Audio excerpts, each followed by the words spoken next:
Hello everyone, welcome to black mirror horror. कैसे हैं आप सब? आई होप आप सब ठीक होंगे। अगर आपने हमारा पिछला वीडियो देखा होगा तो आपको तो पता ही होगा कि आरती की जान कैसे बची। लेकिन इसके साथ ही आप सबके मन में बहुत से सवाल भी होंगे, जैसे आरती के पीछे पड़ी चुड़ैल कौन थी, उसने किन 6 लड़कियों को मारा था और क्यों मारा था, ऐसा कौन सा राज था जिसके बारे में जानकर बसंत बहुत ज़्यादा घबरा गया था, और क्या आरती की दादी शांतिबाई की मौत चुड़ैल की वजह से हुई थी या फिर वो अपनी मौत ही मरी थी।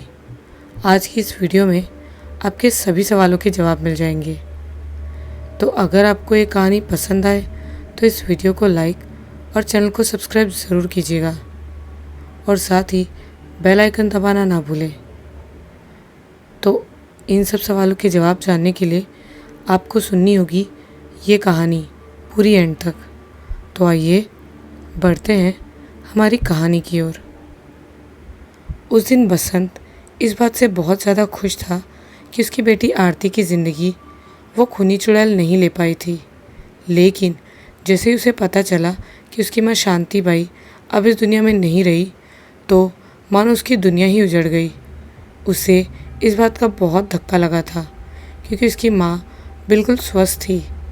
बसंत ये सोच सोचकर बहुत ज़्यादा परेशान था कि अचानक उसकी माँ की मौत कैसे हो सकती है।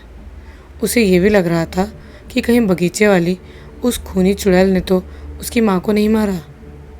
भले शांतिबाई की मौत की वजह जो भी थी, लेकिन बसंत को तो उनका अंतिम संस्कार करना था, तो उसने विधिवत अपनी माँ का अंतिम संस्कार किया और उनका मृत्यु भोज भी करवाया। शांतिबाई की मौत को 1 महीने बीत गए थे, लेकिन बसंत इसी सोच में डूबा रहता था कि उसकी मौत कैसे हुई होगी। एक रात ही सोचते हुए बसंत को नींद आ गई। तभी उसने सपने में देखा कि उसकी माँ घर के बाहर चुपचाप खड़ी है और वो उसे अंदर आने के लिए बार बार कह रहा है, लेकिन वो अंदर नहीं आ रही। तभी उसे आरती की चीख सुनाई देती है और वो हड़बड़ाकर उठ जाता है और भागता हुआ आरती के कमरे में जाता है। वहाँ बसंत देखता है कि आरती अपना गला ज़ोर से पकड़े पानी से बाहर पड़ी मछली के जैसे तड़प रही है और उसकी माँ विमला उसके बगल में बैठी उसे संभालने की कोशिश कर रही है। वो फटाफट आरती के दोनों हाथ उसके गले से हटाता है, जिसके बाद आरती तड़पना बंद कर देती है। बसंत आरती से उसके ऐसा करने का कारण पूछता है तो आरती बताती है कि उसने सपने में देखा कि कोई औरत दोनों हाथों से उसका गला दबा रही है और छोड़ ही नहीं रही। बसंत आरती को उस घटना को बुरा सपना समझकर भूल जाने को कहता है, लेकिन अगले कुछ दिनों तक बसंत और आरती को हर रात एक ही सपना दिखाई देता रहा। बसंत को उसकी माँ घर के बाहर खड़ी दिखती और आरती को एक औरत उसका गला दबाए हुए दिखती। बसंत ये सब समझ नहीं पा रहा था कि उसके और उसकी बेटी के साथ हो क्या रहा है और क्यों, लेकिन ये सिर्फ सपने में हो रहा था, इसीलिए उसने इस पर ज़्यादा ध्यान नहीं दिया। आरती की पढ़ाई उस घटना के बाद बंद हो गई थी, इसलिए वो घर के कामों में विमला और बसंत का हाथ बटाती थी। एक दिन घर के आंगन में आरती अकेली बैठी गेहूँ साफ कर रही थी। तभी उसे ऐसा लगा जैसे किसी ने पीछे से उसका गला ज़ोर से दबाया हो और वो चीख पड़ी। उसकी चीख सुनकर घर के अंदर काम करती हुई उसकी माँ भागकर उसके पास आई और आरती से उसके चीखने का कारण पूछा, तो आरती ने उसे सब कुछ बताया। और उस समय बसंत घर में नहीं था। शाम को जब बसंत घर आ जाता है तो विमला उसे आरती के साथ जो कुछ भी हुआ वो सब बता देती है, जिसके बाद बसंत बहुत ज़्यादा निराश और उदास होकर कुछ सोचने लगता है और घर के बाहर चला जाता है। बसंत कहीं और नहीं बल्कि गांव के उसी बुज़ुर्ग के पास गया था जिसने उसे उस तांत्रिक का पता बताया था, जिसने तंत्र मंत्र से उस चुड़ैल का साया आरती से दूर किया था।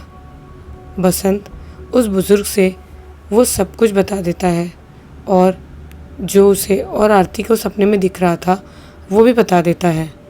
बसंत पहले अपने और आरती के सपने को महज एक सपना मान रहा था, इसीलिए उसने उसके बारे में किसी से कुछ नहीं बताया था। लेकिन जब वही घटना आरती के साथ सचमुच में हुई तो उसे इस बारे में बताना पड़ा। उस बुजुर्ग से मिलने के बाद जब बसंत घर वापस जा रहा था तब उसे ऐसा लग रहा था जैसे कोई उसका पीछा कर रहा हो। उसे उसके कदमों की आहट सुनाई दे रही थी, लेकिन जब बसंत ने पीछे मुड़कर देखा तो वहाँ कोई भी नहीं था। तो उसे लगा कि ये उसके मन का वहम है और वो लंबे लंबे कदम बढ़ाकर अपने घर की ओर चलने लगा। तभी उसे आवाज़ सुनाई दी कि तुझे क्या लगा, मुझसे पीछा छुड़ाना इतना आसान है? जब तक मैं अपनी चीज़ ले नहीं लूँगी तब तक पीछा नहीं छोड़ने वाली। ये शब्द सुनकर बसंत बहुत ज़्यादा डर गया और उसने अपने घर की तरफ दौड़ लगा दी। घर पहुंचकर बसंत देखता है कि आरती पेट दर्द के कारण बहुत ज़्यादा तड़प रही है और उसकी माँ विमला उसे संभालने की कोशिश कर रही है। बसंत वहीं बैठकर दोनों हाथ से अपना सिर पकड़कर रोने लगता है और कहता है, क्या करूं, कैसे बचाऊं तुझे? तेरी किस्मत में यही है, अब मैं कुछ नहीं कर सकता। बसंत की बातें सुनकर विमला उसे चिल्लाकर कहती है, यहाँ तुम्हारी बेटी दर्द से तड़प रही है, जाकर डॉक्टर को बुलाने की बजाय तुम इस तरह की बकवास कर रहे हो। कैसे बाप हो तुम? विमला की बातें सुनकर बसंत उससे वो राज बता देता है जो उसने 1 महीने से भी ज़्यादा समय से अपने सीने में दबाए रखा था, जो उसे अंदर ही अंदर खाए जा रहा था। बसंत विमला को बताता है कि मैं जब 1 महीने पहले उस रात गांव वालों से किसी तांत्रिक के बारे में पता करने गया था तब मुझे रामू काका मिले थे, जिन्होंने मुझे बताया था कि जिस चुड़ैल ने तुम्हारी बेटी को जकड़ा हुआ है वो कोई मामूली चुड़ैल नहीं है। वो औरत जिंदा थी तब उसका नाम सुनीता था। तब उसके नाजायज़ संबंध पड़ोस के गांव के लालपुर के तांत्रिक रमेश के साथ थे, जो उसे भी काला जादू सिखाया करता था। और जब सुनीता के पति को उसके नाजायज़ संबंधों के बारे में पता चलता है तो वो उसे गांव के बगीचे में ले जाकर धोखे से मार देता है। मरने के बाद भी विमला ने रमेश का पीछा नहीं छोड़ा था। वो रमेश के पास चली गई थी और उसने तंत्र मंत्र से उसे अपने वश में करके उसे देवी बनाने के लिए 9 कुंवारी कन्याओं को मारने के लिए कहा, जिनमें से वो 6 को मार चुकी है और 7वीं कुंवारी कन्या आरती है। विमला को ये बताकर बसंत उसे लिपट कर रोने लगता है। यही बात थी जो बसंत को उस रात पता चली थी। बसंत के घर पहुंचने के कुछ देर बाद ही रामू काका भी उसके घर पहुंच जाते हैं। आरती की हालत देखकर वो तुरंत समझ जाते हैं कि उसे अभिमंत्रित करके कुछ खिलाया गया है। रामू काका ये बात बसंत को बताते हैं और कहते हैं कि तुम्हारी बेटी के पास ज़्यादा समय नहीं बचा, इसे किसी ने दिनाई खिलाई है। अगर समय रहते इसकी दिनाई नहीं झड़वाई तो ये ज़िंदा नहीं बचेगी। जैसे ही बसंत को ये पता चलता है कि वो किसी ऐसे व्यक्ति की तलाश में लग जाता है जो दिनाई झाड़ता हो, क्योंकि दिनाई झाड़ना हर किसी के बस की बात नहीं है। दिनाई ना तो कोई तांत्रिक झाड़ सकता है और ना ही पुजारी। इसे झाड़ने के लिए विशेष कला होती है और ये कला बहुत ही कम लोगों को आती है। कई दिन बीत जाने के बाद भी बसंत को ऐसा कोई भी व्यक्ति नहीं मिलता जिसे दिनाई झाड़ने की कला आती हो। बीतता हुआ हर एक पल आरती को मौत के करीब ले जा रहा था। जैसे जैसे दिन बीत रहे थे वैसे वैसे उसकी हालत और ज़्यादा बिगड़ रही थी। उसने खाना पीना सब कुछ बंद कर दिया था। उसके शरीर में केवल हड्डी का ढांचा ही बचा हुआ था। बसंत भी हार मानकर घर बैठ गया था, क्योंकि उसने आसपास के सभी गांव में जाकर पता कर लिया था, लेकिन कोई भी उसे ऐसा नहीं मिला जो दिनाई झाड़ता हो। एक रात विमला और आरती सो रहे थे, लेकिन बसंत जगा हुआ था। उसे नींद नहीं आ रही थी। तभी उसे एहसास हुआ जैसे आरती के बगल में कोई काली परछाई उसका हाथ पकड़े खड़ी है और आरती छटपटा रही है। जैसे ही वो उठकर उसके पास गया तो वहाँ सचमुच एक काली परछाई थी जिसने आरती का हाथ पकड़ा हुआ था। लेकिन बसंत के समझ में नहीं आ रहा था कि वो ऐसा क्या करे जिससे वो काली परछाई उसका हाथ छोड़ दे। बसंत वहीं खड़ा उसे देखता रहा और कुछ देर बाद वो काली परछाई गायब हो गई और आरती उठकर बैठ गई। आरती के गले में एक काला धागा बंधा हुआ था, जिसे पकड़कर वो ज़ोर ज़ोर से चिल्लाने लगी, इसे मेरे गले से निकाल दो, नहीं तो वो मुझे मार डालेगी। इसे मेरे गले से उतार दो, नहीं तो वो मुझे मार डालेगी। आरती की आवाज़ सुनकर विमला की भी नींद खुल जाती है, लेकिन जब तक वो आरती से कुछ पूछ पाती तब तक आरती फिर से सो जाती है। अगली सुबह विमला और बसंत बैठे रात के बारे में बातें कर रहे थे। तभी उन्हें किसी की आवाज़ सुनाई दी। वो दोनों दुखी थे, इसलिए उन्होंने उसकी आवाज़ पर ध्यान नहीं दिया। जब उन्हें दोबारा वही आवाज़ सुनाई दी तो बसंत बाहर जाकर देखता है कि उनकी देहरी पर एक साधु बाबा बैठे थे। बसंत उन साधु को भीतर ले आता है और आंगन में रखी चारपाई में बैठाता है और विमला उनके लिए पानी लाती है। वैसे तो बसंत साधु बाबा को खुद से और अपने आप से घर से दूर ही रखता था, लेकिन जब से आरती को चुड़ैल ने जकड़ा था तब से वो थोड़ा संत प्रवृत्ति का हो गया था। उसे लगता था कि उसके द्वार पर आया कोई भी व्यक्ति उसकी मदद कर सकता है।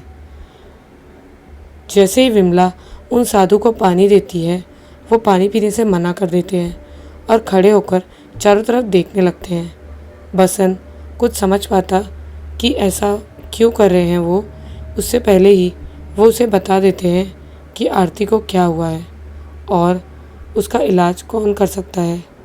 बसंत बिना देर किए साधु द्वारा बताए गए व्यक्ति घसीटा के पास आरती को लेकर पहुंच जाता है।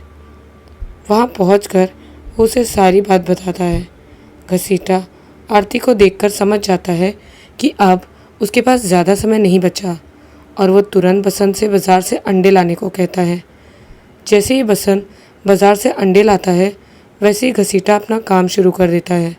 उसने आरती को एक जगह बैठाया और एक अंडा लेकर उसके सिर से लेकर पेट तक मंत्र पढ़ते हुए 101 बार घुमाया, जिसके बाद उसने आरती से ही अंडा फोड़ने को कहा।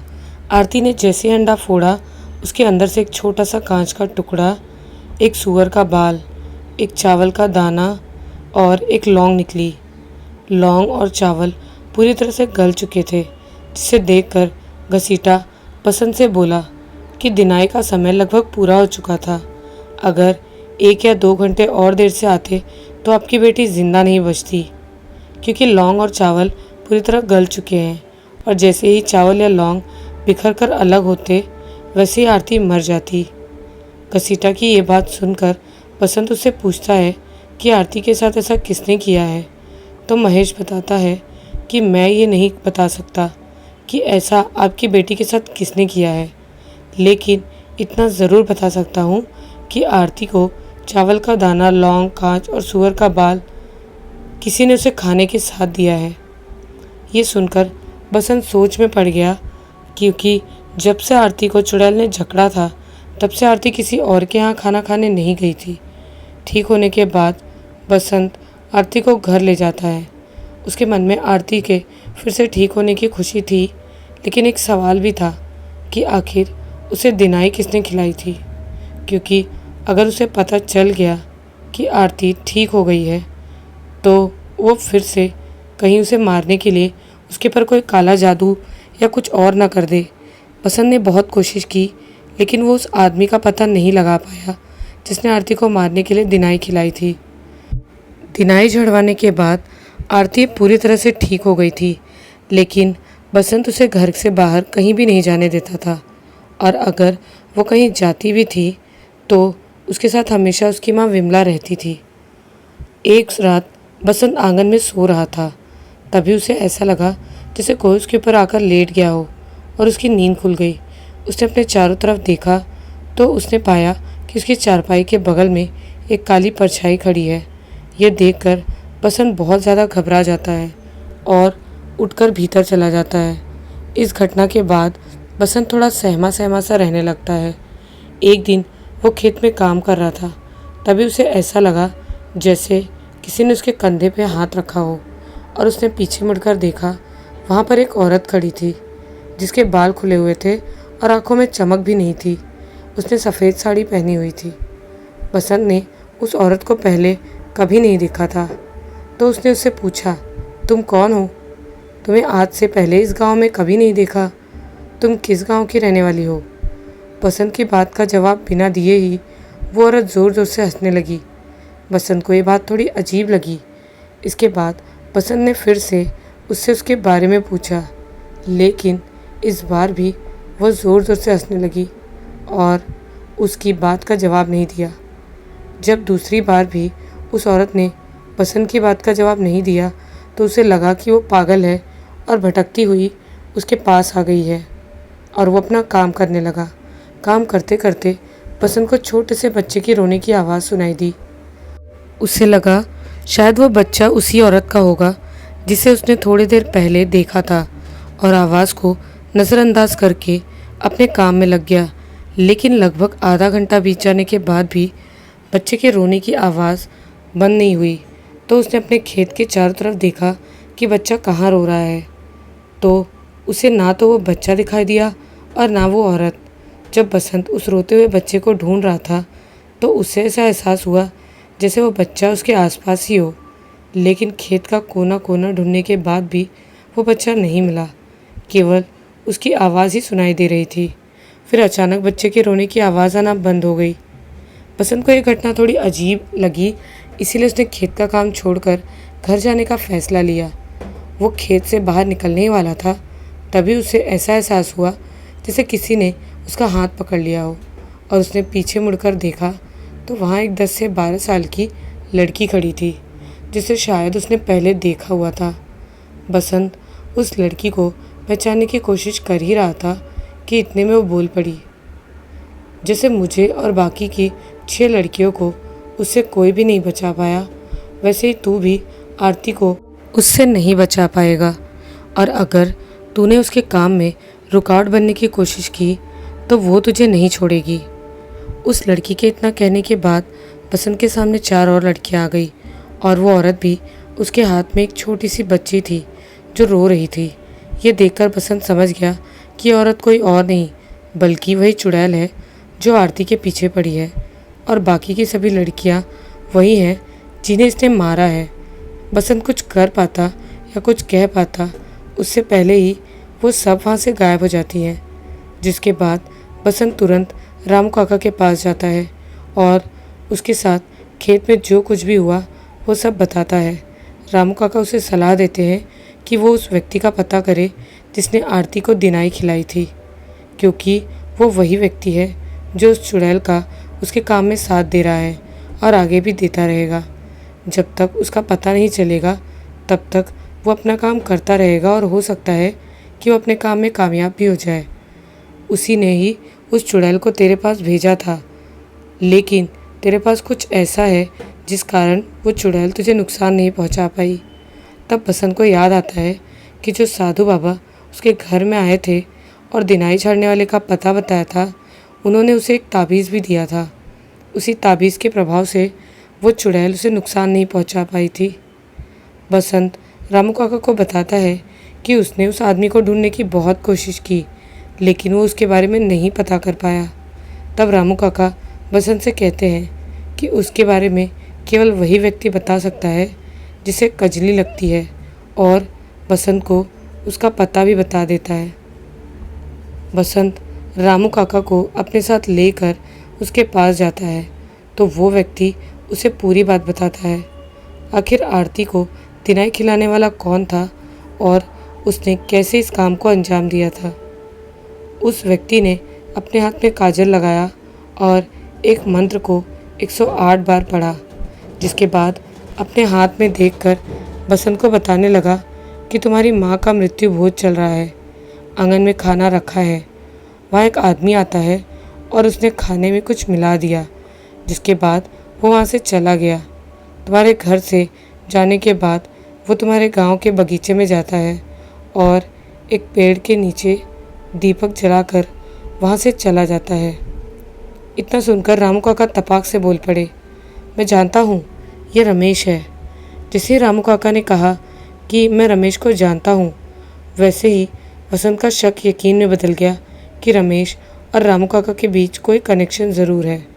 बसंत तभी से रामू काका पर शक कर रहा था। जब से उन्होंने बताया था कि आरती के पीछे पड़ी चुड़ैल को रमेश काबू कर रहा है, क्योंकि इतना साफ साफ कोई भी तांत्रिक नहीं बता सकता कि कोई चुड़ैल किसके वश में है या किसका कहना मान रही है और उसने कितने लोगों को मारा है और क्यों मारा है।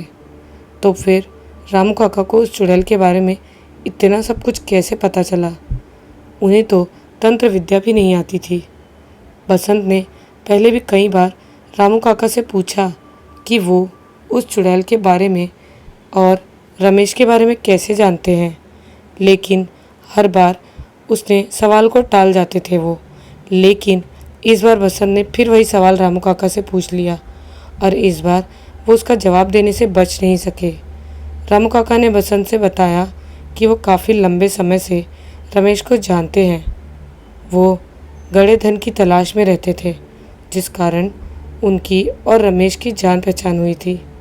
रमेश अपनी सभी तंत्र क्रियाएं रात के समय अपने खेत में किया करता था और वो अक्सर उससे मिलने वहाँ जाया करते थे।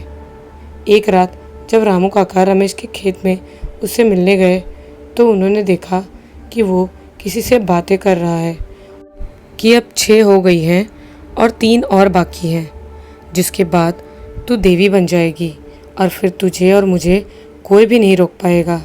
हम दोनों जो चाहे वो कर सकेंगे। रामू काका ने आगे बताया कि उन्होंने सोचा कि रमेश को उनके आने का पता नहीं चलेगा, लेकिन रमेश को उनके बारे में पता चल गया था और जब वो वापस जा रहे थे तो रमेश उन्हें आवाज़ लगाने लगा और अपने पास आने को कहा। रमेश जान चुका था कि रामू काका ने उनकी पूरी बात सुन ली है और वो सबसे बता भी सकते हैं। तब उसने रामू काका से कहा कि वो उसके बारे में किसी से ना बताए और वो भी उनके बारे में किसी से कुछ नहीं कहेगा।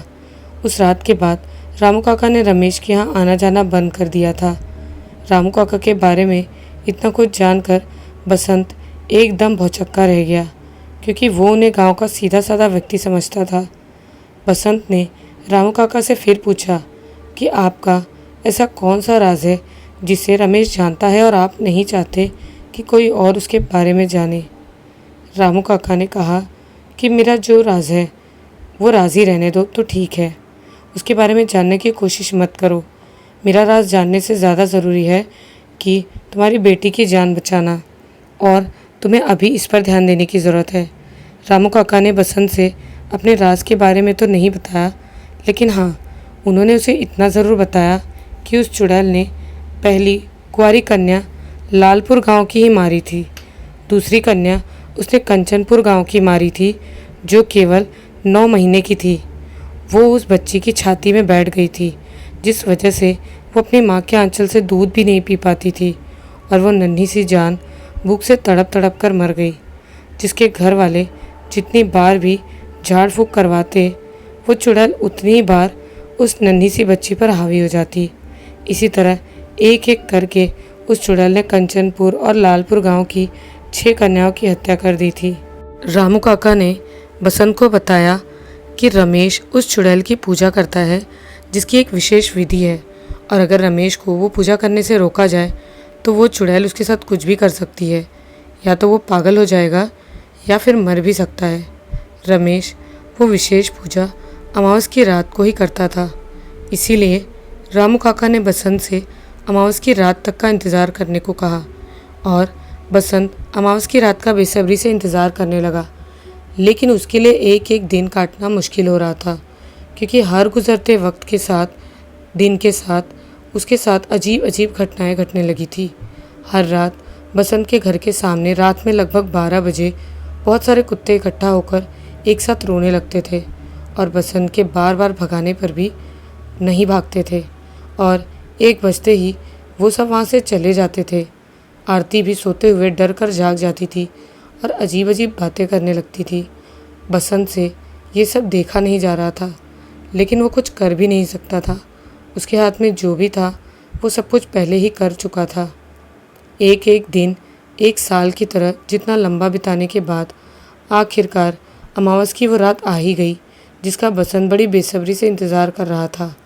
उसी रात बसंत रामू काका के पास गया और रामू काका उसे रात 12 बजते ही एक एक करके उन सभी जगहों पर ले गए जहाँ उन सभी कन्याओं को दफनाया गया था।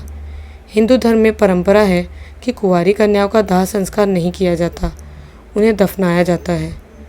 उन सभी जगहों पर जाकर रामू काका ने वहाँ पर जलते हुए दीपक बुझा दिए।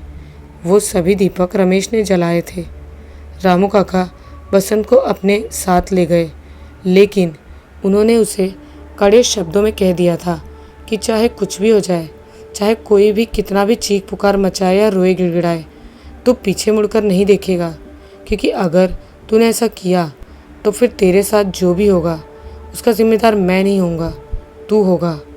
क्योंकि हम दोनों शमशान घाट जा रहे हैं और अमावस की रात भूत प्रेतों की रात होती है।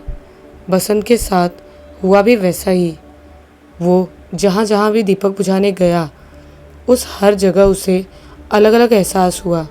कहीं उसे लगता जैसे कोई औरत चीख रही है, तो कहीं उसे लगता कि कोई उसे अपने पास बुला रही है, तो कभी उसे ऐसा लगता जैसे कोई आदमी उसे मदद मांग रहा है या फिर बीड़ी मांग रहा है।